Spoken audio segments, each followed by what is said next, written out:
Hello everyone, my name is George Mahshigian, EminiStrategies. Welcome all. Today I'm going to show you two different strategies to trade the E-minis and any other futures markets actually. And these strategies that I'm going to show you right now, one is reversion, one is momentum, are a result of my trading experience for the last almost 35 years. I've started trading the big S&P contract almost from the inception of the market itself. I used to be a floor broker in Chicago back in 1982 when the big S&P contract started, and I've traded that. And of course, the E-mini S&P market came about in 1997, and I've traded the E-mini market since then also. So I've traded these two markets, the big S&P contract and the E-mini S&P market, since almost their inception on both of them. What I'm about to show you as a result of my experience put all together. What we did is I looked at all the indicators I used over the years, all the strategies I used over the years, and put them into two different distinct categories. One is a reversion strategy and one is a momentum strategy. The difference between reversion and momentum is basically the reversion strategy is a strategy that trades against the trend, as opposed to momentum strategy is a strategy that trades with the trend. Now I'm going to show you both strategies. I'm going to explain them both in details. Also, I'm going to show you the risk management that goes along with it, which is the most important part of the strategy. Let's look at the reversion strategy first. As I said earlier, reversion strategy is a strategy that trades against the trend. So basically, as the market's moving higher, we're trying to sell. Market moving higher, we're trying to sell. Market's moving lower, we're trying to buy. So we are going always against the trend. As you can see, that market's moving lower. Again, we're trying to find opportunities to buy. Market moving higher, we're trying to find opportunities to sell.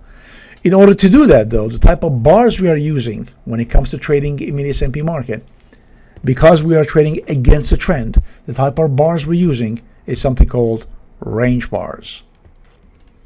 What a range bar is, basically we have a predefined length of the bar itself is predefined as far as difference between the high and low. So we are using half a point range bars here, half a point range bars, 2 tick.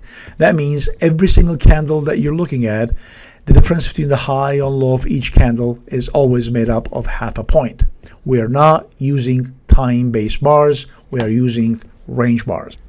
And the reason we're using range bars is basically we really don't care how long a time it took from the low to the top. All we care about is where is the low, where is the top, because we are trading against a trend. So there is no trend for us to define. We could care less about the trend. All we want to know is where's the trough and where's the peak of each individual chart. I'm using TradeStation for this presentation, and in TradeStation we call this a momentum bar, so that's why you got the word momentum up here on the chart. So we're using range bars or momentum bars, half a point in range. What makes the strategy really unique is a couple of different indicators that we have for this strategy. Indicator number one is something called Reversion TE, as you see down here. Reversion TE is a truly unique indicator. It's predictive in nature. I'm going to explain to you why is that. I'm going to show you exactly what I mean by that. It's predictive in nature, but it's a compound indicator. It's got lots of indicators built into it to make this one simple looking oscillator. It's a combination of all the indicators I used to use over the years. In the old days, I used to stack up the individual indicators on top of each other, trying to decipher the trades. Finally, we were able to put all these indicators together, and we made the Reversion TE oscillator.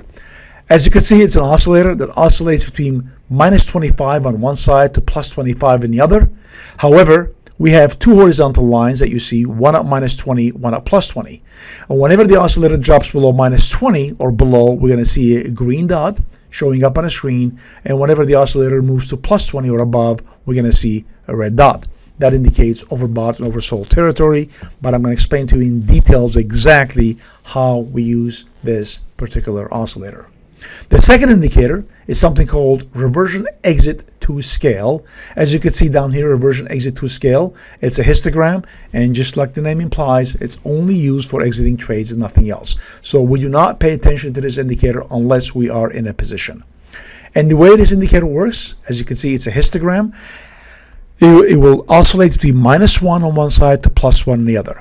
Whenever it reaches plus 1, we're going to see a red dot just so we can spot it fairly fast. whenever it moves to -1, which is the absolute value on the downside, we're going to have a green dot, and that again makes it easy for us to see how when that indicator reaches that level. Okay, let's go ahead and see how we enter a long trade, how we exit a long trade, how we enter a short trade, how we exit a short trade, and what kind of risk management we use to put this whole strategy together. To enter a long trade, let's expand this chart a little bit so we can see step by step the examples of entering a long trade. All right, to enter a long trade, the first thing we're looking for is reversion TE, as this oscillator down here, to moving lower to -20 territory or below. Basically, we're looking to have a green dot. Now, if I put my cursor on the green dot, you can see the bar responsible for that generation of that green dot is basically this is the bar. This doji, this bar, is the bar that gave us that green dot. Therefore, that is what I call my setup bar. So this is my setup bar, which is the bar responsible for giving me my oversold signal on the reversion TE. So the setup bar is the first bar that we see that gives us an indication saying we should be in lookout for a long entry. The trigger, however, comes in at the very next bar. The very next bar has to trade one tick below the close of the setup bar. So once we have a setup bar, the bar that gave me the green dot, next bar, as soon as it trades one tick below the close of the setup bar, a buy signal will pop up on the screen telling us to enter a long trade. In this case, it says buy 2 because we have it programmed to show us results of trading 2 contracts. But of course, it doesn't have to be that way. You could say buy 1 or buy 15. It does not matter. But I'm just keeping track of it this way to show us the results of 2 contracts. So we'll say buy with 2 arrows, one horizontal telling me exactly where the price is, and one vertical telling us which bar the signal is happening on. Again, so we have a setup signal, which is the bar that giving us the signal on the indicator. Then we have the strategy signal that's going to pop on the screen which is the next bar following the setup bar if and when it trades one tick below the close of the setup bar. Now, mind you, this is not auto trading mechanical system. It will not execute for you. All the strategy will do is basically tell you where the strategy is asking you to enter your long trade. It's up to you to take the trade. If you want to do one tick better, that's fine. One tick worse, that's fine. But it's really up to you. The strategy is not auto trading mechanical system, but it will show you exactly where you want to put your order in if you want to follow the strategy to the T. All right, once we're in the trade, now to exit the long trade, we're going to pay attention to the exit indicator, which is the indicator at the bottom. But before we do that, you see that we had one more green dot coming on the screen a couple of bars later. The strategy will not pay attention to it. The strategy will not double up. Once we are in a long trade, all we want to pay attention to is the exit indicator. We want the market to go higher because we are long. We also want our exit indicator to move higher to the highest possible point, namely +1. Right? So the first time the exit indicator reaches +1 and gives me this red dot that you can see here, that bar responsible, that bar that gave us the red dot basically is this doji. This is the bar responsible for the creation of the exit indicator coming in. Therefore, this is what I call my setup bar. So this is the bar that gave me my signal. It's what I call my setup bar. The bar responsible for the exit signal. That is the bar that's telling me I should be in the lookout for the exit my long trade. This trigger comes in at the next bar. When and if the next bar trades one tick above the close of the setup bar.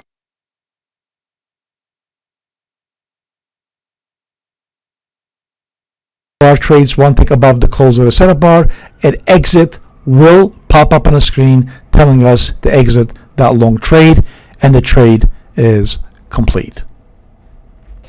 Now, the only thing we did not talk about, of course, is where was the stop. I did not tell you where the stop was, since in this long entry the market went against us, but then moved higher later on.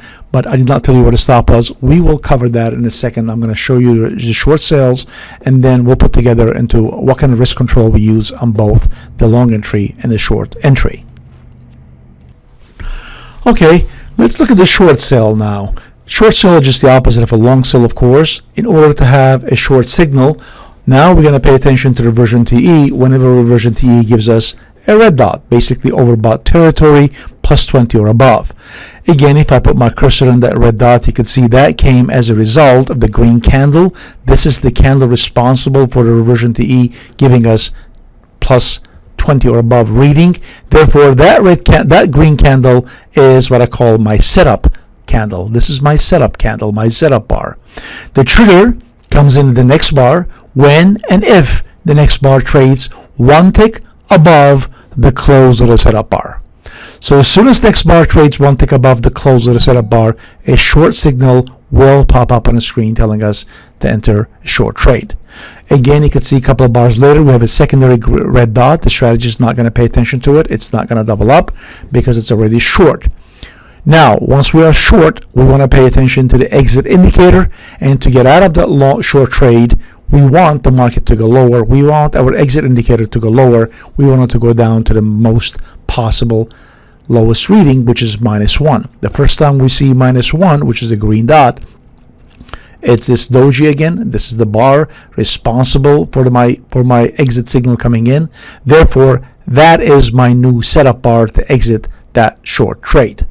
The trigger is the very next bar when and if the very next bar trades one tick below the close of the setup bar.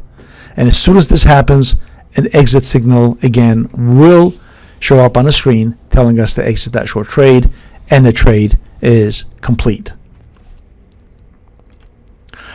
Again, I did not tell you where the stop was in the upside or in the short trade also, right?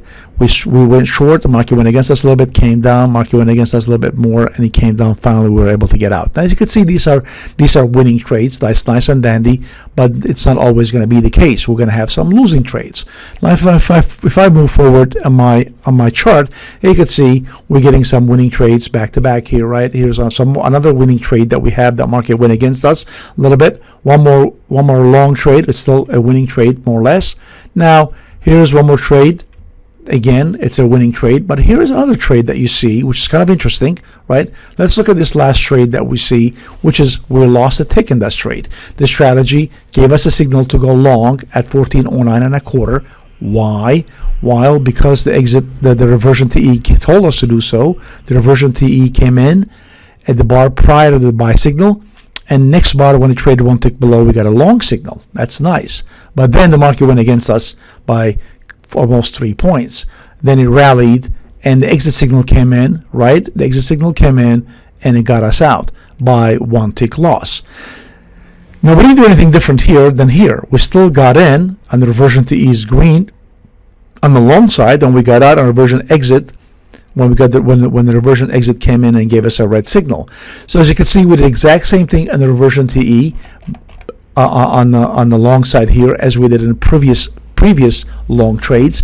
So as you can see, it does not matter if it's a losing trade or winning trade. We're still getting in and getting out based on the rules I'm explaining to you. Having said that, we cannot be trading this trade without putting in a stop in there. We need to have a stop. We cannot be waiting for the exit signal to come in and bailing us out without protecting ourselves and saying where is the maximum amount of loss we're willing to take, where do we put our stops. And that is the most important part of this whole strategy. I'm going to explain to you right now the risk management that we use to trade these strategies, which is both the reversion and momentum. I'm going to explain to you momentum too also shortly. But the risk management technique is the most important part of the whole strategy. So let's go ahead and look at the risk management techniques and where we put our stops to trade these strategies. To explain the risk management, let's go to the website and click on performance and let's see what we get on the strategy. This is the most important part of the strategy, as I said earlier, the risk management that we have here. These settings are the most important part of the strategy. Now, these are two extreme settings. I'm going to explain them in detail, and then we apply them to strategy and see what kind of results we get. All right, these settings, risk management settings, as you see, we have two settings that we keep track of. One, it says aggressive, one, it says balanced.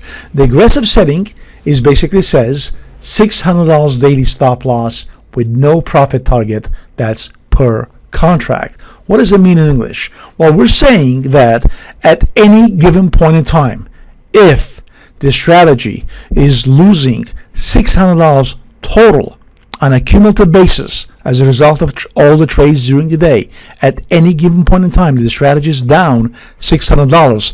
The strategy will stop us out. It says you've reached your daily maximum allowed loss.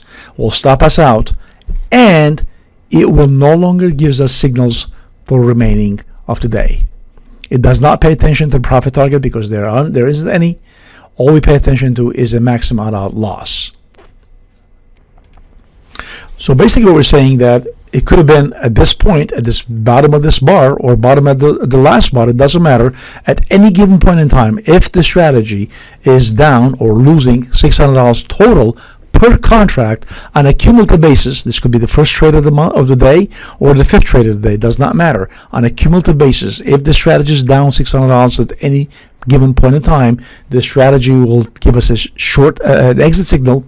It would say you've stopped, your daily loss stop have reached, and it will no longer gives us signals for remaining of the day. So we'll no longer see any more buy signals or sell signals, exit signals. We're still going to see signals for the indicators. We're still going to see the green dots and red dots for the indicators, but no more signals for the strategy. No more sell signals, exit signals, or long signals, exit signals, back and forth. On the other extreme, however, we have something called balance setting. Now the balance setting, here we go. If I click on that, it shows me results of a balance setting. A balance setting is basically telling me our stop loss, instead of being $600, is only $300 daily. So we have a $300 daily stop loss with $300 daily profit target. Again, that's per contract based on cumulative results. An aggressive setting, we have no profit target. The strategy will trade all day long as the strategy does not lose $600. And the balance setting, the strategy will stop trading if the strategy's total cumulative results are up 300 or down 300, whichever comes in first. Now, a word about the results that you're watching here on the web. Okay, the results that we have, as you can see here, let me move it up. You can see they're based on trading 2 E-mini S&P contracts, including $5 commission per round turn. And the way we generate these results, it's important. I'm going to talk about the market hours also. It's important for you to understand what kind of results we get. These results that you see on the web, that we post them here, these are results of the strategies, signals as they're being generated every day on live, real-time market environment. These are not results of any trades, but these are results of the strategies as they're being applied to live, real-time market data. So we take the strategies, we apply them into real-time market data. Whatever the results are, those are the results we post on the web. These are not backtested results, nor they are results of any trades. Therefore, we have to call them hypothetical results. So please, I encourage you to go down at the bottom of the page and read the disclaimer of the strategies results. The reason I tell you to read this again is because we have to call them hypothetical, because they're not results of any trades, but they are results of the strategies signals. Having said that, these are not backtested results. I know I'm repeating myself here because it's really, really important for you to understand that these are not results of any backtesting results, but results of the strategies as they're being applied every single day on the market data. All right, looking at market hours, we see we have 3 different market hours in here, right? We have two different risk management settings, and we have 3 different market hours. One is 24 market hours. So basically we're saying, okay, we're running the strategies on an aggressive setting on a 24-hour market hour, which is kind of impossible to do, right? Then the second thing to do is U.S. market hours. Now, U.S. market hours is basically saying, okay, these are the results of the strategies if we're being applied on U.S. market hours only, namely from 9:15 a.m. in the morning till 4 o'clock in the afternoon Eastern time, or European market hours. Now again, in European market hours, we're not trading any European markets or any European stocks or any European futures. We're still trading the E-mini S&P, but we are trading them during when the European markets are open, namely 3 a.m. to 11:30 a.m. Eastern time, New York time. These are results of the strategies being applied during only these hours. Now you don't have to trade the strategies on any of the hours. You could do anything in between. That's perfectly okay. We're just showing you what the strategies results are as they're being applied to different market hours. Just so you know, these results are all based on trading 2 contracts, including $5 commission. And if you go to this page, if you can click on any of these months, you will see the daily results coming up on the screen. And we'll go through that step by step. Okay, if we dig a little bit deeper into individual months, all you have to do is just go to each month and click on the month itself, and we'll see the daily results for that month. For example, in December, we see that we have no day that we reached the maximum loss. We are looking in the aggressive setting, so basically $600 per contract per day, and of course we're keeping track of 2 contracts. We have not reached that level in December. However, if I click on November, we could see that we reached it on November 7th. Here we are, negative $1,200, right? $600 per contract, so times 2, negative 12, we've reached it 1 time. In October, which was the monthly total was $6,400, we've reached it the last day of the month, right? Now, if we go back to September, which is not a really great month for the reversion strategy, but if I click on September, you could see that we'll reach it almost once here, twice, 3 times. So 3 days we reached the maximum loss on the strategy on reversion, and we finished the month basically up to 1,000. Now, here's an example which is kind of interesting. July, up 10,900, almost 11,000, based on 2 contracts. If I click on that, we could see that we reached the maximum daily loss once, twice, almost 3 times. We've reached it 3 times in the month of July, and yet the month finished up almost $11,000. So basically what I'm trying to say is this is the number you have to worry about, okay? I want to keep an eye on my monthly results. That's what's important to me. What happens every single day is not important to me. Just because the strategy lost money 2 days back to back, and imagine you started trading the strategy and you see 2 losing days back to back, maximum trading loss, both of them, you would think the strategy does not work. That's not the way to judge a strategy.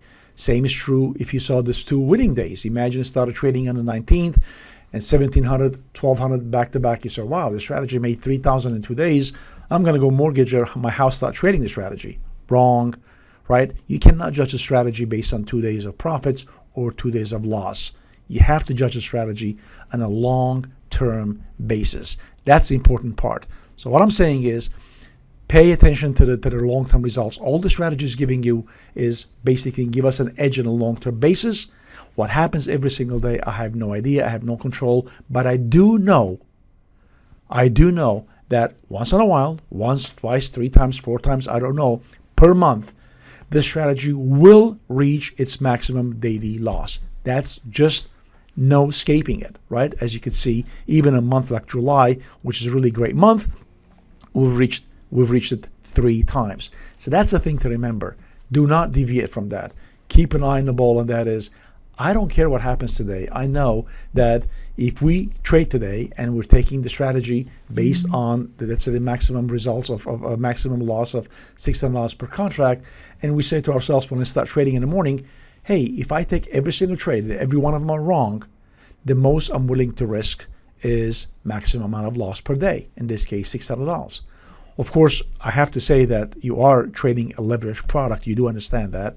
So you have to pay attention with that. You are trading a leveraged product. So in case, God forbid, if terrorism happens or earthquake, like in my case, I'm in Los Angeles, or you have a power outage before you put in your stop orders, it's possible you might lose more than your daily stop. You do understand that, I hope, right?